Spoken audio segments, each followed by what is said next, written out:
perwakilan dari Blora Gus. Perkembangan sekarang ini banyak penceramah yang muncul, namun terkadang terjadi perbedaan pendapat di antara mereka, sehingga umat yang baru belajar agama seperti kaum milenial menjadi bingung harus mengikuti pendapat ulama yang mana. Bagaimana menyikapi hal tersebut, Gus? Pertanyaan pertama. Pertanyaan kedua dari area Solo, Gus, dari Ahmadi Nugroho. Bagaimana cara kita berbakti kepada orang tua yang sudah meninggal, di mana semasa hidup orang tua kita pernah meninggalkan sholat? Pernah sering? Pernah meninggalkan. Gampang. Kalau sering gitu. Pertanyaannya, apa yang harus dan sebaiknya kita lakukan sebagai anak, Gus? Oh ya. Enggak, Gus.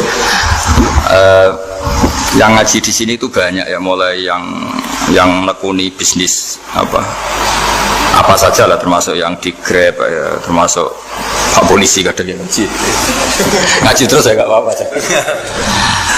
Dan semua saya itu termasuk kiai yang nggak pati suka ada pertanyaan, bukan karena apa ya, makanya tak batasi dua. Karena pertanyaan itu biasanya itu dipikir dari rumah, terus tema yang pokok itu gak pati di rumah, no, sementing kok iso takok. Iya, sehingga itu ya. Nah, ini nama-nama yang jada tanya, caranya pejabat jodoh kan ribet nanti itu. Makanya ya, tapi ya senang saya ada pertanyaan ya senang. Cuma kenapa saya tidak membuka terbuka, karena tema kita kan kiai ya, kiai itu kayak dokter, tahu misalnya saya tadi tema itu supaya orang itu tauhidnya kokoh karena zaman akhir itu yang paling mengkhawatirkan itu apa? Tauhid gitu. Tapi kalau tanya ini diberi hak, itu orang kan sudah punya pikiran sendiri mau ditanyakan, padahal itu subjektivitas dia. Sehingga tanya ya sudah sekadar, tapi ya nggak apa-apa, tetap saya senang, cuma nggak boleh banyak-banyak. Dua itu sudah kebanyakan. Yang kedua tak jawab dulu. Ketika kita punya orang tua yang punya hutang, jadi yang dibahas Nabi itu hutang dulu. Itu karena hak adami. Hak adami itu tuntutan. Jadi kalau dalam kitab fikih itu ada istilah hakku wa mabniun alal musamaha wa hakul adami mabniun alal musyahah. Jadi kalau hak Allah itu Allah lebih rileks. Karena Allah itu tidak butuh disembah, tidak butuh dipuja-puja. Allah sudah terlalu besar. Al-Qayyum sudah besar sendiri, sehingga Allah itu mudah ngabaikan haknya, itu mudah. Tapi kalau hak adami, bawaan manusia itu kalau hartanya dibawa orang itu ingat terus, sehingga harus diselesaikan. Maka Nabi kalau mau mensolatkan danya, tanya punya utang enggak. Tapi kalau orang itu misalnya enggak sholat atau apa, itu Nabi masih ringan. Yang ditanyakan imannya. Bukan berarti kita nyepelekan sholat, enggak. Tapi memang agama ini yang diprioritaskan itu hak adami. Sholat itu super penting, bukan penting lagi super penting. Makanya pertanyaan tadi tak teruskan dulu. Anak cucunya itu prioritas itu mikir utang dulu. Karena ini yang hak adami gitu. Ya. Nah setelah utang itu selesai, baru dipikirkan menurut sebagian ulama, anak ini boleh mengkodoi sholat yang ditinggalkan orang tuanya. Atau dikafaroi, misalnya per sholat nilainya sekian terus dibayarkan ke fakir miskin. Nah, tapi pertanyaan seperti ini sepertinya mengganggu itu begini, takutnya jadi masif. Jadi masif itu gini, berhubung ada solusinya. Ini yang tanya orang mana tadi itu? Solo, ini orang Solo ini harus dikasih tahu. Berhubung ada solusinya, jangan-jangan kita yang kaya. Misalnya Pak Yusuf atau Bu Sulis kaya, kalau nak punya tabungan, nak saya tidak usah sholat ya, nanti gampang. Karena persolatan kan nilainya hanya sekian gitu. Umur saya kan paling tinggal berapa, itu cukup lah apa? Iya cukup untuk mengganti, itu kan ribet. Makanya solusi itu ya kadang tidak baik, karena nanti dipakai saya naik dewi. Makanya dulu itu terkenal ada guyonan, seorang kiai ditanya, ini guyonan nyata. Pak Kiai, katanya Kiai itu orang suci, tapi kadang-kadang kok maksiat juga. Si Kiai ini jawabnya ngawur sekali. Justru yang boleh maksiat tuh Kiai, kamu nggak boleh. Terus, kenapa Pak Kiai? Dia tahu caranya tobat, kamu nggak tahu.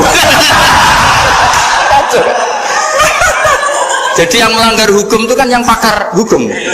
Tahu itu. Tahu ilmunya. Cara melanggar tapi nggak bisa dipidanakan. Punya penghapusnya Gus ya? Punya penghapusnya, itu kan ribet. Artinya gini ya, yang orang Solo tadi, kalau kadung terjadi orang tua kita ada sholat, kalau kadung terjadi orang tua kita ada sholat, atau pernah meninggalkan sholat. Kita sebagai kiai itu punya cara supaya yang untung tuh fakir miskin. Misalnya kita fatwa dikasih fidyah atau fida atau apa. Tapi ini bukan cara yang jadi solusi, karena takutnya nanti jadi gerakan masif tadi. Gerakan tidak usah sholat diganti, ya itu kan ceribet jadi. Tapi kalau sampai ingin berbuat baik sama orang tua yang nggak pernah sholat, saran saya satu, hak adamnya selesaikan dulu, karena memang dalam syariat Islam nomor satu itu hak. Masyhur itu kan ketika ada jenazah Nabi itu nggak tanya orang itu sholat nggak, dan tanya kan punya utang nggak gitu. Sehingga kalau di kampung-kampung di mana-mana kalau ngelepas jenazah kan, kalau ada hak adami diambil alih keluarga supaya mayit ini ketemu Allah tanpa ada hak adami kan gitu, semuanya kan di ya kan yang diselesaikan kan adami dulu, utang piutang itu tadi. Ya gitu ya, jadi nggak semua solusi itu baik karena takutnya tadi loh apa? Jadi gerakan tadi. Makanya kita jadi kiai sering bingung gitu loh, karena mau gak fatwa itu ada yang tanya, mau fatwa takutnya tadi. Misalnya kita kan paling umurnya tinggal berapa, dihitung saja per sholat, terus bilang ke anaknya, nak saya tidak usah sholat, nanti ini aja bayarkan, kan jadi ribet.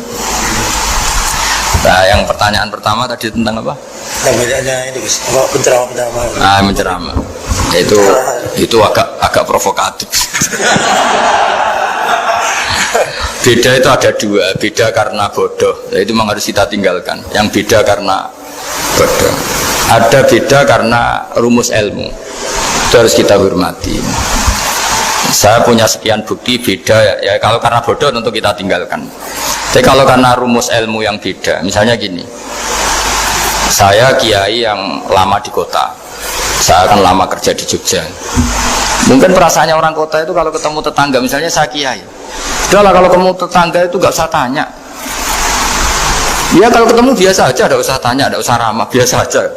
Itu mungkin bagus nasihat itu di kota, karena kalau di kota itu ketemu tonggo takok badi tempundi mau kemana itu ganggu privasi.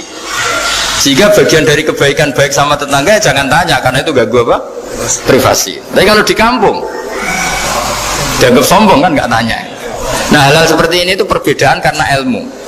Memang di kota kulturnya seperti itu, di kampung seperti ini. Nah itu bukan perbedaan karena kondisi muqtadul hal, memang kondisinya berbeda. Ya kondisinya apa? Berbeda. Misalnya saya sebagai kiai kan, bayangkan kiai itu suka lah ngaji ibadah. Terus kamu karena orang kota sukanya pizza, Gus kesini Gus saya naik makan pizza bareng, kan saya malah terganggu. Kamu niatnya hormat tapi ganggu karena nah. Sehingga dulu sahabat, ini cerita sahabat, ada sahabat yang ditanya tabiin itu generasi setelah sahabat. Sifli wajah Rasulillah, tolong jelaskan ke kami wajah Rasulillah Shallallahu Alaihi Wasallam. Ini sahabatnya nangis. Oh maaf sekali, saya tuh gak pernah melihat wajahnya Nabi, meskipun saya berpuluh-puluh tahun jadi sahabat. Juga gak pernah sowan Nabi. Saya sering jamaah sama beliau. Ditanya kenapa? Saya itu sungkan.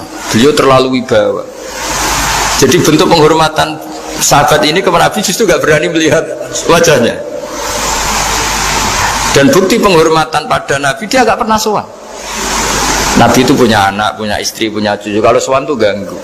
Sehingga dia cara berpikir ya itu bentuk hormatnya. Ya itu ya sah saja dia cara berpikir ditakdir begitu. Tapi ada beberapa sahabat yang justru saking cintanya sering melihat wajah Nabi, sering sowan Nabi. Itu hanya dia cara berpikir begitu. Ya kira-kira seperti itu. Jadi perbedaan itu ada dua. Ada yang karena bodoh, itu tidak kita ikuti. Tapi ada perbedaan karena pengetahuan. Ya kalau karena pengetahuan harus kita ikuti, karena memang itu ya itu kan urusan sudut pandang.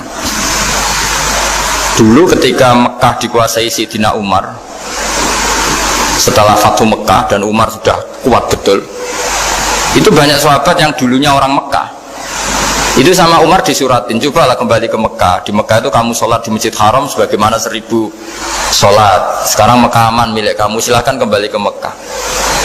Tapi jawabnya sahabat tuh nggak mau.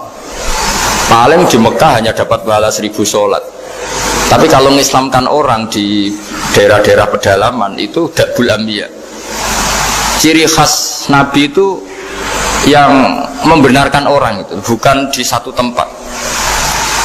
Terus sampai nambahin surat ini, wa alam anal ardo lam tuqaddis ahad, dan bumi itu tidak bisa loh mensucikan orang. Abu Lahab itu orang Mekah, Abu Jahal orang Mekah, tapi tetap begitu. Akhirnya jenis ini berpikir, ya sudah, agak di Mekah nggak apa-apa. Andai kan Mekah itu bisa mensucikan orang, nggak ada Abu Jahal, nggak ada Abu Lahab. Akhirnya para sahabat nggak kembali ke Mekah, tapi berkelana ke Syria, ke Sam. Akhirnya ada Islam di mana-mana.